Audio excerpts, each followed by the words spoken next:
Granddad never mentioned that there were men as dark as this. Wow, look at that nose. He's just like a pig. He's a monster! Hut! In today's episode, I'm once again joined by Jenny and Donnie, an Asian and Black couple. I say that because it's a reshoot. There were a couple of issues during the first interview. We'll be discussing interracial dating and discrimination in interracial dating, but before we start, I once again want to thank you both for joining me today. Of course. Okay. Pleasure. So I wanted to start off by asking, how did you two meet? So actually kind of met through a mutual, I guess, acquaintance of mine and a friend of hers. I'm a dancer, so I actually was at like a partial studio at a university, and I met her there, and yeah, it was one of the most the sweetest person I've ever met by far, and it kind of gave me a little bit of I was kind of actually in a bad mood, so when I first met her, I was kind of like trying to get in contact with her to kind of have a second date or a second time to see her, I should say, less dates, but you know, to see her, and then I was in a better mood, and we met up again, and yeah, and things worked out, and yeah, here we are, magic. So. And what made you two decide that you wanted to be in a relationship? Either one. I would say shared interests. So we have a lot of common interests. Donnie does videography, dance. He's ranked in the top 16 in Canada for popping. It's a subgroup of funk that people classify under hip hop. Yeah. He's quite talented, so I would say we have a shared appreciation of music and arts. Yeah, and she's also one of the smartest women I've also ever met. Not just sweetest. Just see on my toes. You're setting the bar quite high. Like, I don't really know. She does keep me on my toes in terms of my creativity. If there's something that's been done, she's always there to either refer to something back, maybe that had been touched on or briefed upon, or has been created already. And I think it takes an extensive amount of analytical kind of character and previous knowledge of those kind of things, and it's really kind of fascinating. Some of the things that we like are very, very, very niche, very specific. And obviously, when you're talking to a person, you know, you're in the beginning stages of seeing someone or dating, you know, those things spark interest. Like underground musicians, underground kind of streetwear labels, just very small coincidences made us really believe that we were meant to be together. Yeah. Okay. And what kind of racism have you dealt with, either from society or your friends and family, during the time that you've been together?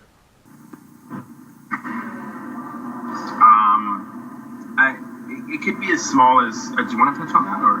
I think people are just very interested in us. We've been filmed, and we've had people take pictures of us in public, and I think that's quite awkward and quite disrespectful. As an Asian woman, I've also never been followed around in grocery stores, in the Apple store. First time in my life, I've never been kicked out of the Apple store for loitering. It's just, there's a lot of discrimination that I wasn't really aware of or never really experienced until I've been in a relationship. And this happened, the following around, it happened specifically with being with Donnie. Yes, yeah. In Canada. So, and we're in like a large urban center. We're not rural, so really wasn't expecting it. International students hate us, like hate. Yeah, we actually called them. We have a nickname for them. Yeah. We call them Sour Batch, because it's just there's a batch that kind of came over that's very. They're very racist. I don't know. It's just I'll catch them saying things in Chinese that are quite disrespectful. Yeah. And yeah, they're just very. Yeah, there's a lot of subtle racism. So subtle. There's overt and subtle. but it's so much that I think it's the bigger moments where something very specific happens. It's very deliberate. Those kind of stand out so much that then they make the subtlety become a background, becomes a norm. Like, I don't know why it's such a taboo thing for two individuals to be together. And I don't think we have any, again, we don't have any historic events that would kind of, bring to people's attention that they'd be like, oh, okay, well, this happened historically, so it's so fascinating to see two countries that hate each other. Did not fight each other. Yeah, we're from Canada. Both of our past countries, like bloodline has never had any, historic war or anything like that. So it's a little. And when we go out to eat at, especially predominantly Asian places, they're very interested to see if he treats me well. They'll spend sometimes the entire meal just watching us. It's very awkward. But it means that you have to act in certain ways where like you can't really show overt disagreement. Like you can't look like you're arguing, or yeah. You're always being monitored, so. And you said, Jenny, last time that they wanted to make sure at the Asian restaurants or establishments that he treats you well, right? Yes. So they're very interested and they want to see that he's treating me well, that he's acting like a gentleman. They're like, we don't really want to give off the impression that we met off Tinder and it's like a casual one-night fling, because it's really not. Like, we're very compatible and it's like we're on a date, it's a relationship, it's very, I would say it's very sweet, so very wholesome. Yeah, we are, and it's even difficult to have like a disagreement about something. Let's say there's she doesn't like something, or there's an option that's kind of like frustrating her, or customer service is frustrating her. I can't even complain. She can't really complain because then she's kind of being monitored as like they think that it's something that I did previously before leaving the house that made her upset. So therefore, I may have treated her badly or poorly. I fell down once. I slipped. I was wearing trendy shoes and I fell down on my face. And everyone looked at him as if he had done something to me. And I think there's like an association of black men as being more like violent, possibly, or more, I don't know, like assertive, aggressive. They looked at me as if he had pushed me or something. They wanted to check out.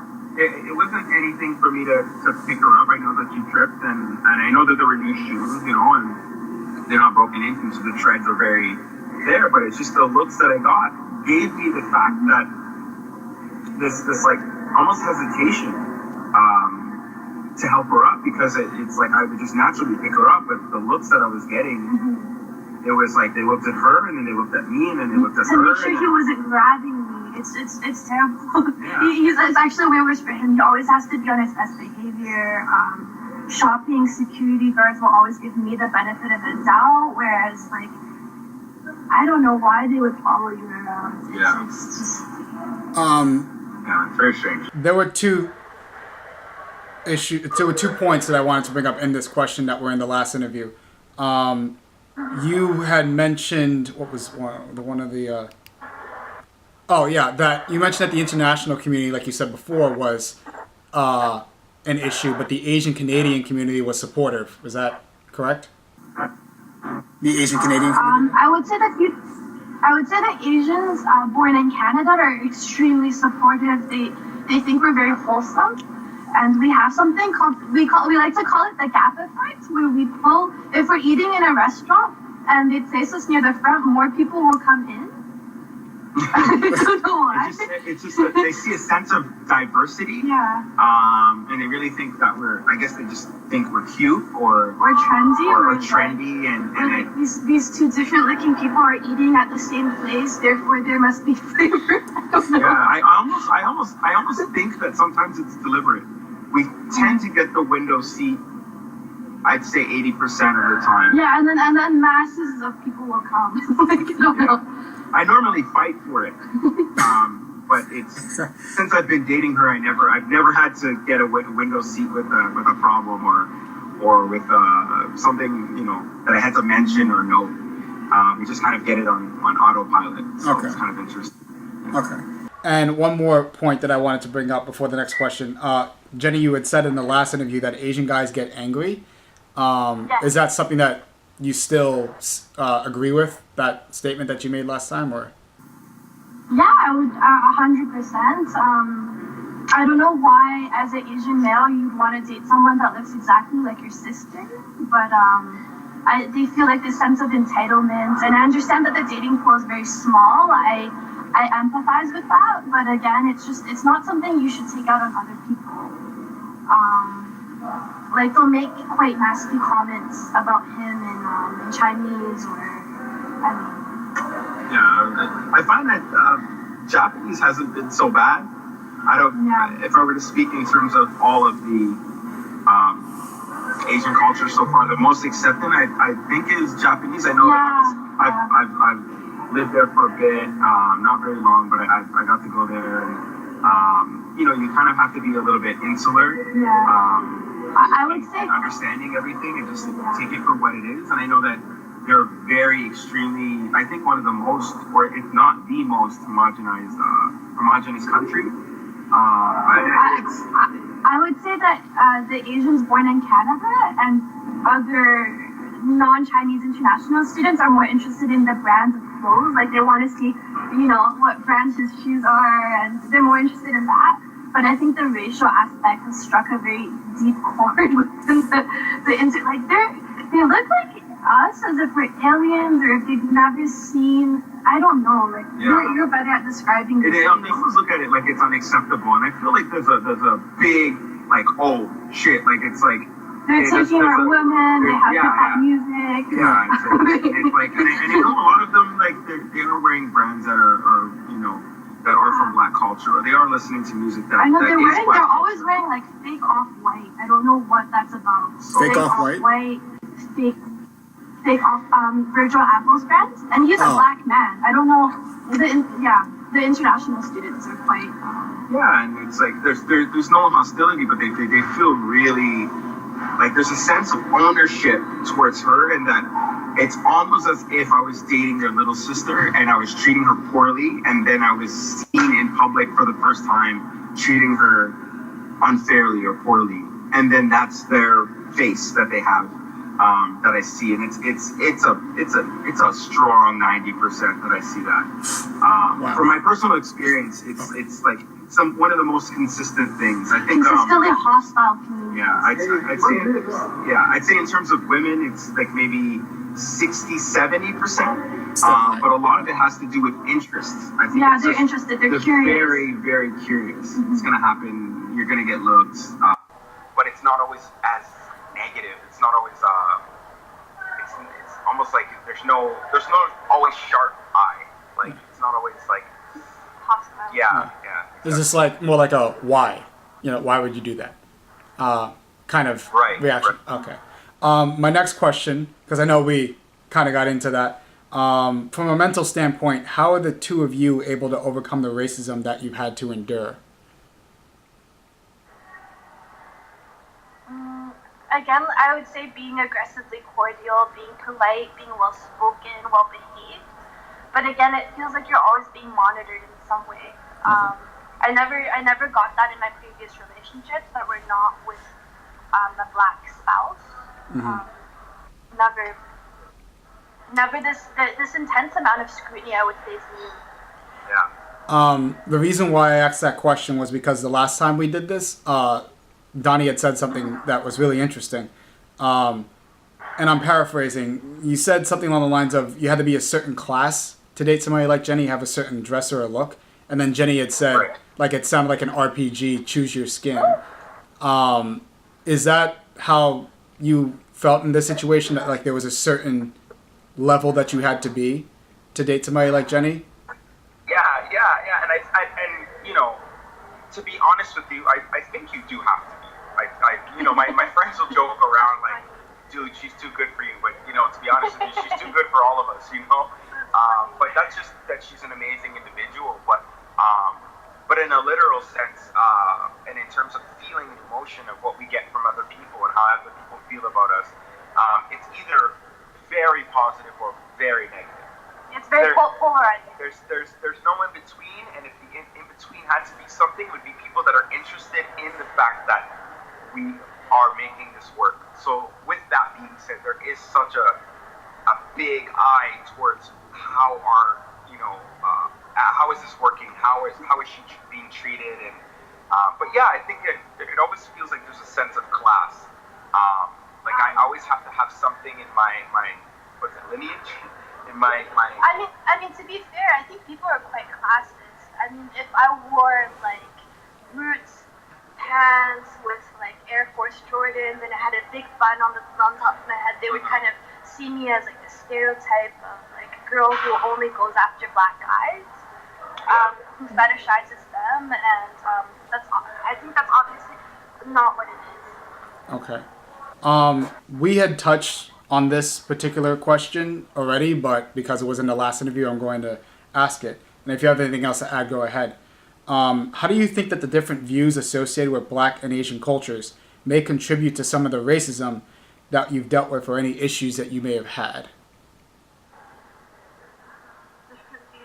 Different views people have of them or held by them? Different views or different ways of doing things between Black and Asian cultures may contribute to some of the issues that you may have had, if at all. I would say Asians can be quite materialistic. I don't know. I think they're pretty sensitive about their image. I think they do a really good job of keeping clean and kind of keeping like their kind of their image like pretty. I mean, you can't really tell who's generating a lot of money. It's like sometimes you can tell people are kind of showing off or dressing really well. What are you talking about? In terms of, you don't think so? No. In terms of like people dressing well to kind of show like, no, okay, flashy. I'm making money. They're so flashy. No, but it's like, consistent. They wear labels and they like rub the label in your face and they want to see that they're wearing a designer label. Yeah, but that's what I mean. Like they're consistent with doing that. They're consistent with doing that though. Whereas opposed to I feel like other people, it's more either it's like I'm showing off because I just got paid and I want to dress good, I want to dress a little bit out the box. But on a consistent basis from Monday to Friday, I don't think a person would dress normally like that. But I am being, materialistic So about Asians and Black people like to flex labels. Fair enough, right? So they flex. So they flex different labels, and those labels clash. Like I rep this rich brand, and I rep that rich brand, and that was what causes the clash. Okay. Love it. Yeah. No, I mean fashion can be a clash. Definitely. What was the next question? Do you feel as though the racism that you've dealt with was specifically because you are an Asian and Black couple, or do you think you would have faced the same level of racism if you were in a different interracial relationship? 100%. I mean, I would say just statistically, Asians and Black couples are quite rare. And I would, like we discussed last time, I would say it goes back to beauty standards. I mean, Asians like very bony, very malnourished looking women. And I would say Black men prefer women a little bit thicker. I don't know if that's a stereotype. I would say that they do. There's a class aspect in Asia as well, where if you're kind of tanned or darker skinned, you're seen as a manual laborer. So I would say that the two cultures have very different beauty views, and that could contribute in a way where Malaysian couples are much more rare because their views are on different. Yeah. What's a beautiful woman completely different. Yeah. And as a side note, it wasn't in this question, but I think it was in a previous one. You guys had mentioned that you were on high alert about being fetishized for both of you, right? Yeah, absolutely. That's another thing. I think you don't want to be with someone because of their ethnicity specifically. I think that's super important, but I think that people think that we're together for that reason. I think that people think that because she listens to a certain type of music, or she likes a certain style, or she's expecting something from me, that's upholding the link between us doing well in terms of the relationship. And then when you get to know us, it's actually completely opposite. I'm not a stereotypical black guy. Maybe I'm guilty of it for some certain things. But yeah, no, I'm very aware of what would He's very athletic. Yeah, that's about it. That's about it. I don't think there's a lot of things that I fall under the category of falling, into being a regular African American, male. And then whereas Jenny is the same thing, besides maybe being smart and Asians having this stigma or this thing that's related to being very smart and intellectual. Book smart. I think she's both. So when you get to know her, there's a lot of she's very not African. So I would say that it's a challenge everyone experiences. So as an Asian woman, I'm always on the. It's a red flag if they dated a string of Asian women. So I know that he's also looking for that. It would be a red flag if, for example, I only dated black men. He's actually the first black man I've dated. So I think it's very sweet. This goes into the part where I wanted to get into why Asian and black couples are so rare. As you know, this is where I bring in the quotes, and then I ask a question about that. I'm going to read it slower so that, there's no confusion. Yeah, it was a long point, so I didn't want you guys to get, kind of bored. But for the sake of you guys understanding, obviously, I need to read it slower. And I'll start with Donnie. So last year, NPR had a podcast called In Search of Black on Black Love, where they took questions from their listeners. A black woman named Natalie said the following: I am an attractive, social young black woman from Austin, and I can't seem to find a black man. I support and participate in interracial friendships and romances, so much so that strangers frequently comment on the college brochure cover level of diversity going on in my circle. But I have always desired and expected black love like my parents, grandparents, and great-grandparents had. I would not say that I am waiting for a black man, but the older I get, the more weddings where I attend where my brothers or cousins marry a white woman, the seemingly intentional lack of eye contact I receive while black men saddle up to my non-black friends in the club, the more I feel it will never happen for me. I wanted my baby heir with baby hair and afros, Jackson 5, nostrils, etc. What are your thoughts on this phenomenon, and what can a black woman do to protect herself from feelings of rejection? I bring up this to ask you, Donnie. Yeah, I bring this up to ask you, Donnie. When it comes to interracial dating, do you feel as though black men usually gravitate towards white women, or is that a stereotype that is overblown? I think it's a stereotype, but I'm going to backtrack here. First thing she said was that she thinks she's an attractive black woman. I think it's great to have self-confidence, but at the same time to assume that you're attractive depends on the person that you're dating in the eye of the beholder. And that kind of attitude is very unattractive for not just black men, but I think men in general. I think we like women to be attractive, but it isn't what is at the core. And once you get past the superficial points of being with someone, it's all downhill from there. If they're emotionally unstable, there's no emotional intelligence. They're not nurturing. They're not nice. No, I also want to make a point. Like, does she mean I'm an attractive black woman, or I'm attractive for a black woman? Because that's kind of like a neg that guys will put out. Like, you're hot for a black woman, you're hot for an Asian, you're hot for an Indian. So it's like. Well, the template is white. Okay, so to answer your question, Jenny. Yeah.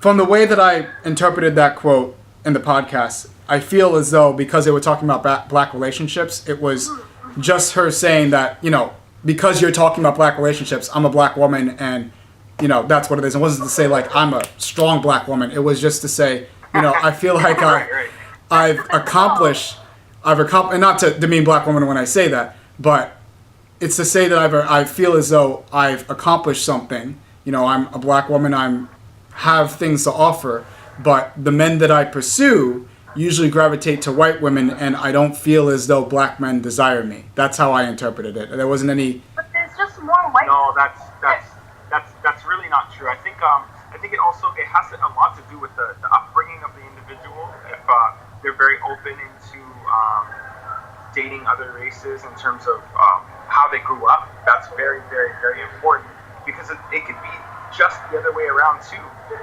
Not to say like it's bad to date your own kind, or it's not good to date your own kind.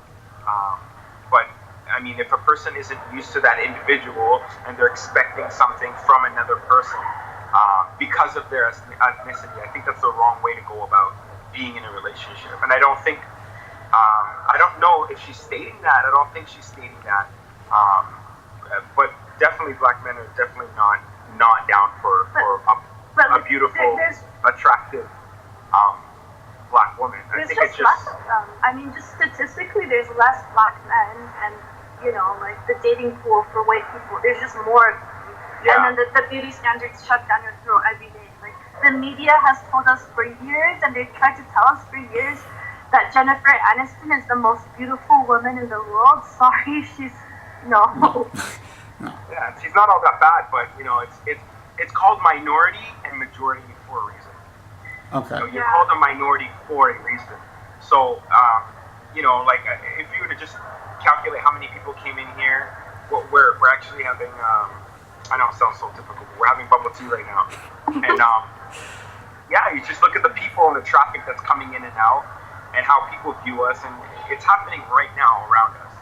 There are people that are not really caring about the conversation so much, but more that we're together, what we're wearing, and then I think last, what we're doing.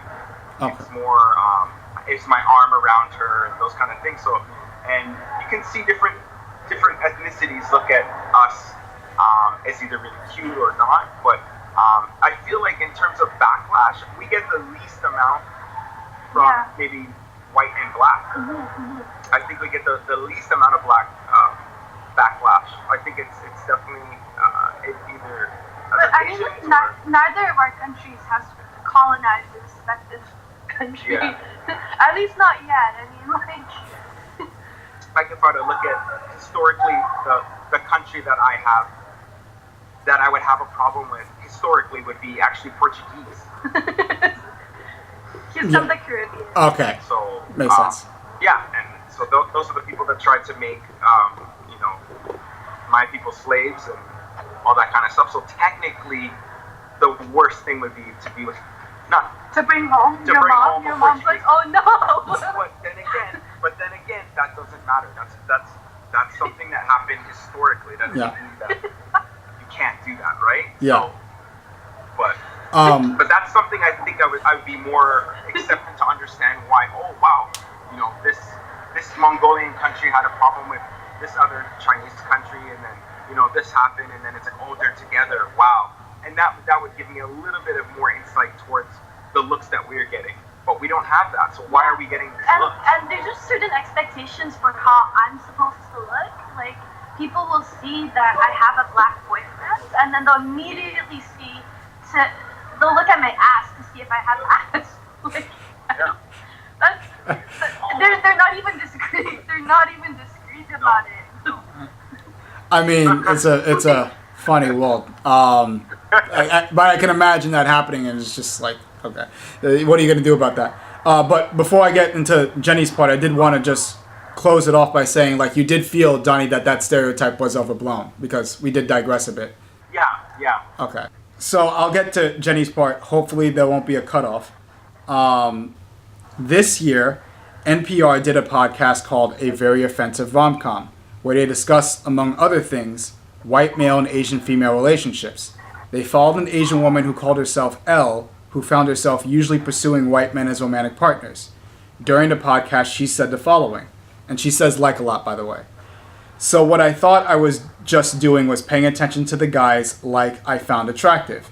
But with just one thing, I started to realize, as I was swiping past faces, was that it was like almost this instantaneous thing where I would see like a black face or like someone who looked like Latinx, and I would like almost instinctually start to swipe. I was unconsciously like rejecting people because of literally like the color of their skin. I was literally giving white faces a chance that I was not giving black and Latinx faces. She then went on to do an experiment for about 2 years where she tried to target black men to decolonize herself, I guess, and basically ended up in a situation where most of her dates didn't go past a second date. None of them turned into relationships. That's the context. My question is, based off of that or what you've seen, do you feel as though Asian women usually gravitate to white men, or do you feel like that's a stereotype that's overblown?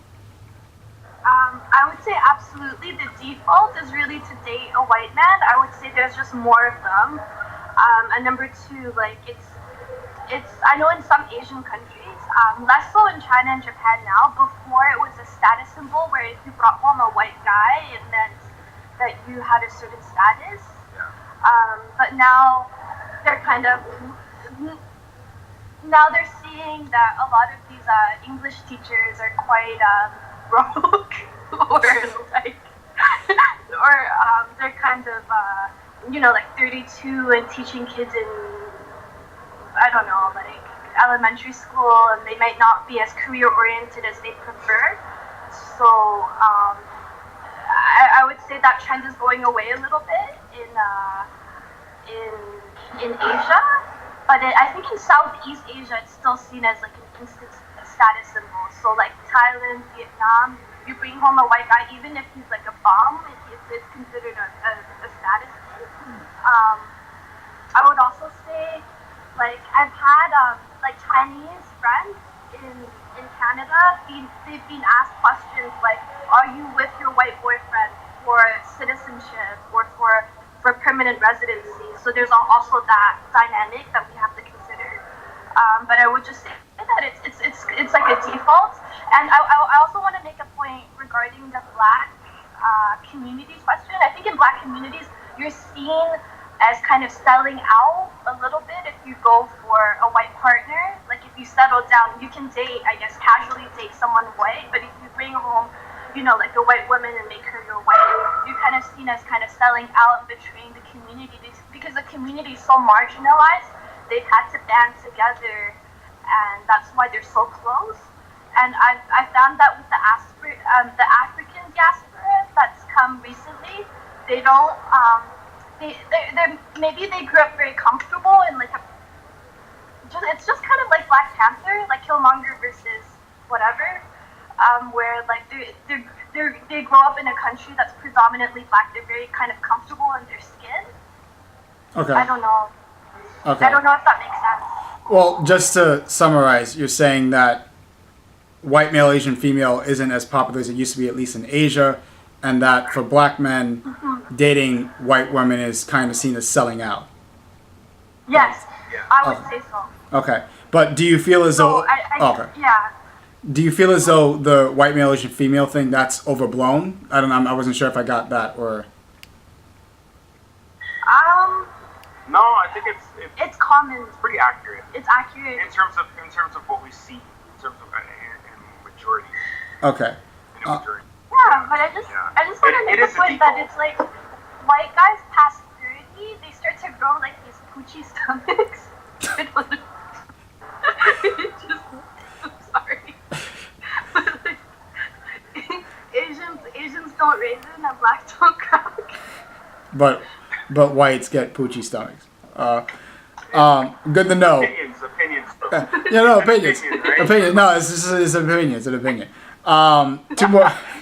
No, but just to add to that, I think I personally feel like it's just the fear of the unknown.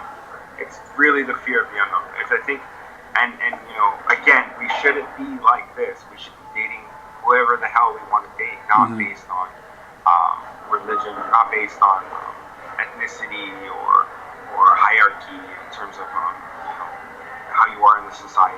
I think it should just be based on that person meshes well with that person, and it works, and it develops more, and then it gets better and better.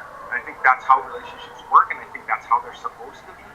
But there's always this divide, or there's like this class.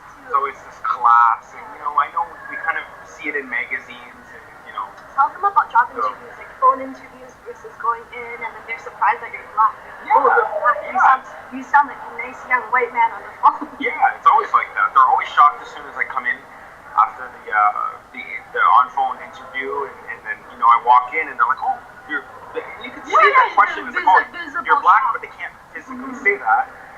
But you can see that, and they're like, okay, and then I'm now given a chance, but it's at a short leash because they're expecting something to come through the door that is coming with a certain ethnicity of being well-spoken. Or dress codes, like if Zara is banning like braids, like natural cornrows or natural braids as being informal, like that's just another challenge. And how are black men supposed to kind of build families and have like have a mortgage or just do regular things like take the girl out if there's so much kind of discrimination on the job market? That's another aspect.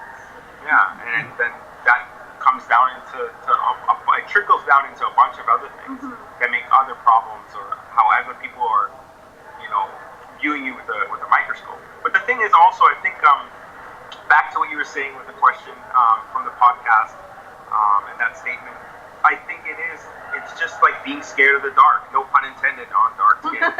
It is just, they see it as going into the abyss. It's like, oh, we're going onto the opposition. Because I don't know something, it doesn't mean it's the opposition is bad. It just means it's something you were unaware of, or maybe that your parents told you to be aware of. You have to look into that. You have to look into why your parents are telling you that, and what generation did they grow up in, and where they grew up. Because it doesn't mean it's always true. Again, like I said, there's no significant, and it wouldn't matter anyway, but if there was a war directly towards another, culture, or there was a belief, a religious belief, then they can understand why we're getting so many looks and why they need to turn heads in terms of, especially the older heads. But no, there's nothing really there to say like, okay, there's a reason for the looks and older Asian people look at me and like as if we're committing war crimes. The older generations aren't too happy about it. It's so. You want to explain it? Like it's more. It's very like. Conservative, racist. Yeah, it's very like racist. They're definitely triggered. Okay. They're very like they despise him. Yeah. Okay. Or sometimes it's her. They don't really look at me. Sometimes they'll just look at her and be like, "How could you?" Yeah. Like, how could you after everything that those nice black people did to us?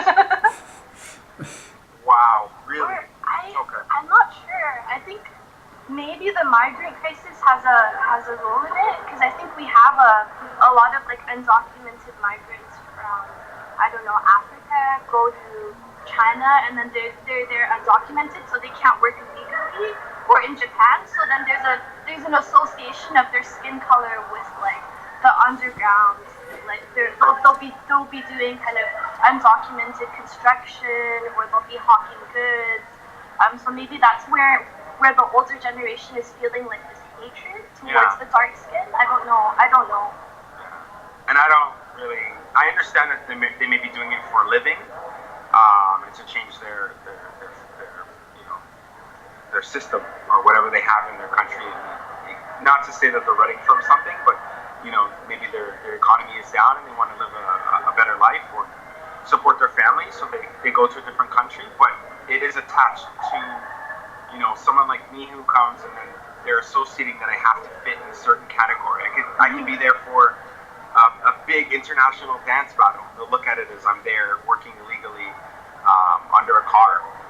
Yeah. Or there to sell car Or parts. there's more racism when I'm dressed very mousy and I look studious. If I look studious and mousy, people are like, why are they together? I've noticed that if like I have a lot of cleavage, or if I'm dressed in like a very racy or edgy way, people we don't turn heads at all. Yeah. It's very strange. They think it's like, oh, he's with her for sexual tits. things, or or she's with him for long ding dong, and it's like it's a little bit annoying. It is a little bit annoying because it has nothing to do with any sexual aspect, and that's personal. That's a personal thing that two people share that you should bring home but it isn't something that is out in the public. It's not like they're physically out in the public, but it is something that they associate with this generation of easy hookups or quick hookups through an app. Yeah. Like she was stating, earlier. So. Okay. Yeah. And we want to make sure that people don't think that's what it is. Yeah. It is. We don't want to look like we met on Tinder. That's the love is love. Like that's what it is. It's what gets us through whatever arguments and disagreements that we may have. But again, we don't have that many, and when we do, we keep it in private because we're being so closely watched that it's like anything minuscule, just the tiniest thing. They're just like, oh, see, I knew it. Like an Asian girl can see that he's treating me well, and then be more open to dating black guys, or be more attracted to them. It'll spark like attraction or something. Yeah, absolutely. Yeah, I think like I don't want to generalize, but I think Asians are very mass. Well, we say that Asian societies or Eastern societies are very like collectivist, but that's just the really euphemism for saying that they kind of engage in groupthink. So they see one Asian woman kind of start dating black men, and then it'll maybe start like a chain effect. And I think that's what a lot of the men are kind of worried about. I don't know. The Asian men. Honestly, don't know what to say. Yeah. Like it'll become a trend. Okay. Like with the Kardashians, kind of only dating black men. Yeah. I don't know. It's like trendy. It's trendy. Okay. I just have two more questions. Overall, what do you think can be done to stop the discrimination that you've dealt with from a societal standpoint? Besides being on our best behavior, just being open to questions, not being looked at like a friggin', animal in a zoo. You can make it work.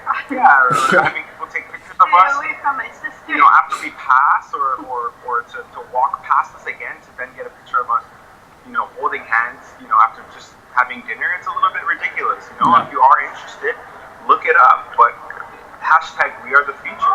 Definitely, this is what's up. People are going to mix and people are going to be together because of love, not because of ethnicity or color or whatever stance that they have towards their how do you say, like status in society. I think we're the future. Okay. We are the future. There's one point I want to make in this video. Hashtag we are the future. Yeah. Last question. What advice do you two have for Asian and black couples who have to deal with racism from society? Don't sag your pants. You said that last time. Black men, don't sag your pants. Don't wear any Asian lettering. Yeah. Try to avoid that. No kanji. No kanji, no katakana, no hiragana. Creepiest guys. Just hit the creepiest guys. Don't be seen as a weeaboo. Don't be seen as somebody that's dating somebody for artistic. Because you watched an anime once in your mom's face. Yeah. Don't be seen as doing something because then you're actually associating with being a weeaboo, which isn't, I guess. I know, we're actually both kind of we're pretty nerdy. Yeah, we're very nerdy. Be in your own world, but don't date somebody because you're in your own world and it's a fantasy world. Don't date another ethnicity because you think that's cool. It's not about that. It's about the individual itself. And we've had this discussion a lot where I'll go out and he'll say, oh, don't wear those hoop earrings because then they'll think, you're like a certain type.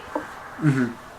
Or, so I can't wear hoop earrings and he cannot wear Asian lettering. This is too obvious at that point. Yeah, no baby hairs for me. No slick back baby hairs. What else? Do we want to stay away from? Don't wear too much Lululemon. No, Lululemon's expensive. Hiked up. I don't know. Hiked up with baby hairs? No, like Looney Tunes graphic. Yeah. These are all little things, that we try to avoid. Like I was saying, I even feel bad, like I didn't get to shave because I know that, being monitored and they're seeing like being clean cut as like, oh, okay, he's at this status or that status. But it's just, I'm normally clean cut, but if, you have a hard week at work, then you're kind of seen as like grubby or dirty or and that eats up time you could be using to do more productive things too. Yeah. Okay. But it's kind of similar to like not buying watermelon, chicken, you know, and grape juice all at the same order. We've had That's that three problem. separate We've had that visits. problem. He'd be like, they didn't put that back. And Yeah. I'm like, but I want chicken. But now we're two different customers. If I want that, so she's got to either get the chicken, and I'll just get the watermelon. We've even had this discussion where we've asked each other, like, what if we had kids, and will the scrutiny go, or the racism, or the hostility go away? And I just think that we'd be looked at more as teen parents, rather than, like, you know, like, we're both, like, in our late 20s, and I think that we'd be seen as kind of teen mom, like, trash. There's, like, a certain class aspect as well. Mm-hmm. Yeah. I'll say this. I'm happy that you brought up the chicken and watermelon. That's something that I forgot from last week. Yeah, you do have to be careful about that.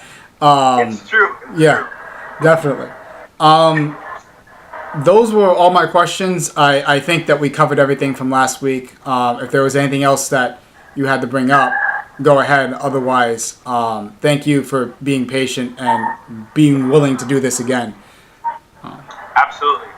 Yeah, I think it's that's very fun. important. I think your channel overall is just something that you know I even want to look through more, because I think it's not a gimmick. It's really important what you're doing, and it's just bringing awareness. I think everyone has their own opinion. We have our own opinion. This is our own opinion. You have your own opinion, but you know if you're a very educated person, I think that you're bringing awareness to people. And it's not just seen as a form of education, it's a form of life.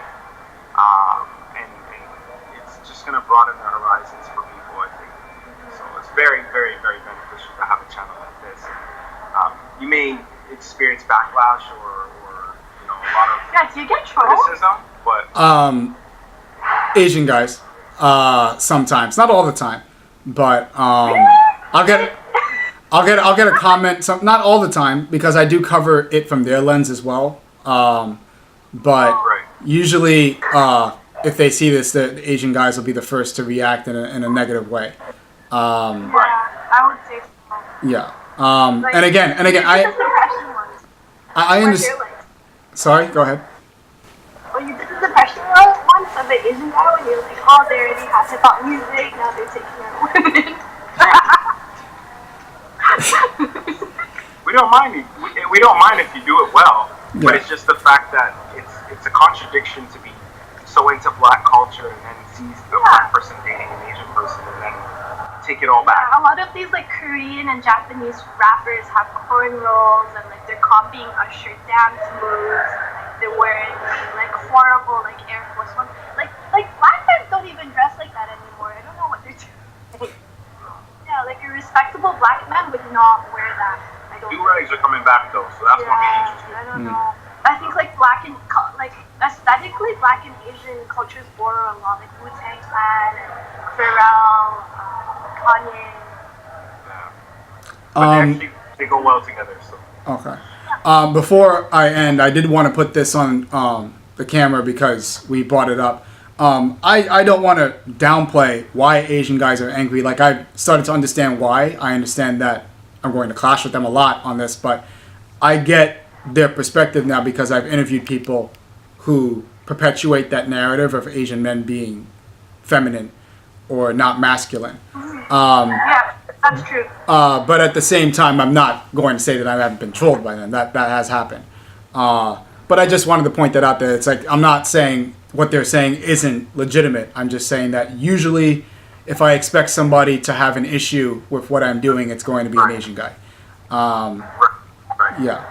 All right. Absolutely. All right. So, Do you mean Asian as